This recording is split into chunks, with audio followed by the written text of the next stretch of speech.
1 month later, the countdown had begun. Only a few months remained until the 11th Eclipse Games officially concluded.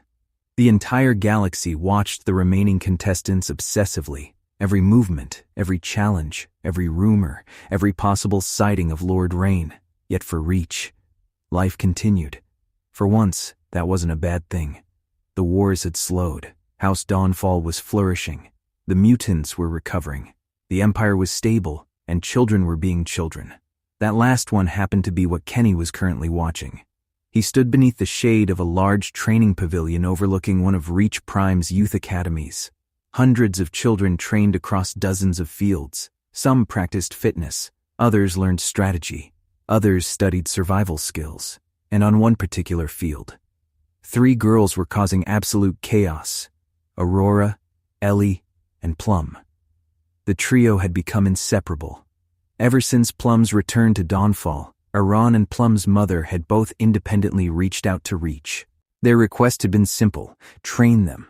The next eclipse was still decades away, but most future contestants began their education young, around 9 or 10 years old, the same age Ellie and Plum had now reached.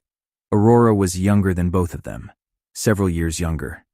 Yet somehow that never stopped her. If the older girls trained, Aurora trained. If they ran, Aurora ran. If they climbed, Aurora climbed. If they got into trouble, Aurora usually started it.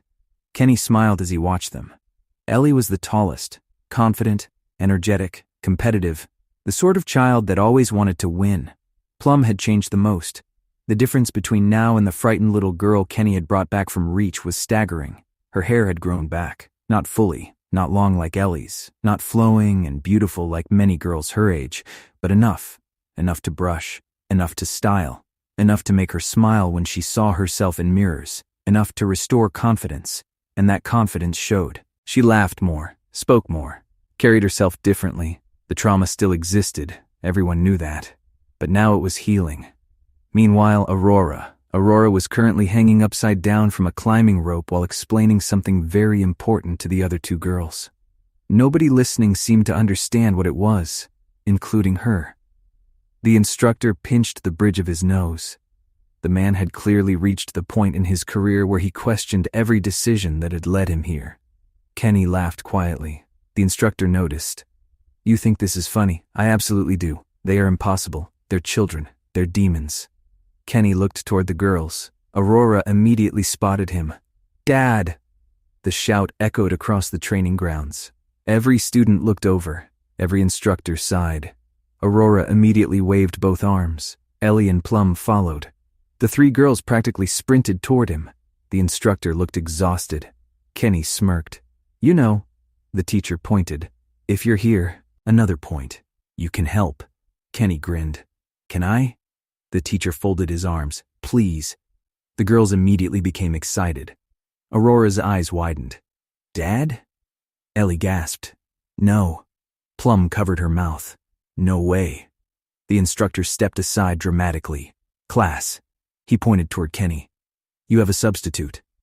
The reaction was instant. The entire training field exploded. Students began shouting, whispering, pointing, because every child on Reach knew exactly who Kenny was. The champion of the 10th Eclipse, founder of Reach, war hero, planet saver, living legend, and now apparently, their instructor. Kenny immediately regretted everything. An hour later, the field had transformed into chaos, not because Kenny was a bad teacher, because children asked ridiculous questions. Did you really punch a battle mech? Can you beat 20 soldiers? Can you beat 50? Can you beat my dad? The questions never ended. Eventually, Kenny solved the problem by making them work hard. The complaints started immediately. The lesson itself focused on fundamentals: balance, movement, positioning, awareness, things most people ignored. The girls followed every word, especially Aurora. The little menace looked completely focused. Kenny demonstrated footwork. The girls copied. He demonstrated evasive movement. They copied. He demonstrated dagger positioning. The instructor nearly fainted when he realized the children were receiving techniques usually reserved for elite military training. Ellie soaked up every detail. Plum concentrated harder than anyone. Aurora mostly attempted to show off. The lesson lasted nearly 2 hours. By the end, every student on the field looked exhausted, including Kenny. The instructor approached afterward, shaking his head. You realize what you've done? Kenny raised an eyebrow.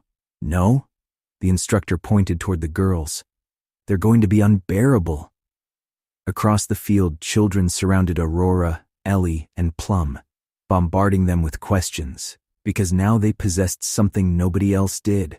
Personal training from Kenny Reach. The three girls instantly became the most popular students in the academy. Aurora looked delighted, Ellie looked proud, Plum looked slightly overwhelmed. The instructor sighed. My academy will never recover. Kenny laughed. That evening, the family gathered at home.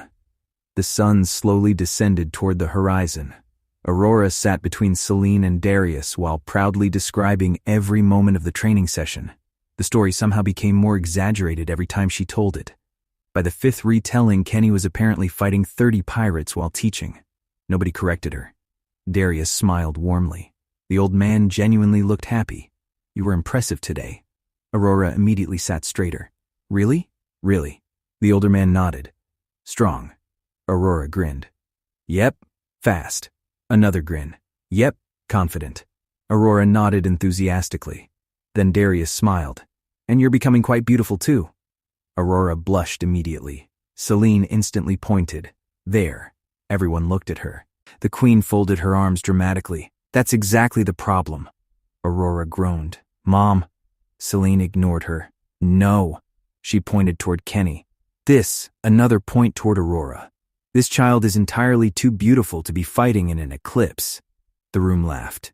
Celine remained serious. I mean it. Aurora giggled. Kenny smirked. You know she can't help that. Exactly. Celine threw her hands up. Look at her. Aurora immediately hid behind Darius, laughing.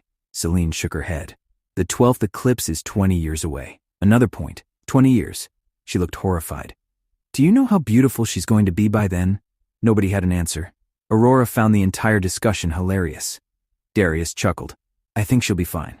Of course you'll say that. The old man smiled. Because it's true. Aurora hugged him immediately. Thanks, Uncle Darius. You're welcome. The family eventually settled into comfortable conversation. The discussion naturally drifted. Toward the Empire, toward House Dawnfall, toward the future, and inevitably, toward the ceremony. The 11th eclipse, the final months, the possibility everyone tried not to think about. Lord Rain. Kenny sat quietly for a moment, watching the second sun disappear beneath the horizon. We're running out of time. The mood became more thoughtful. Nobody disagreed. 4 months, that was all. 4 months until the ceremony.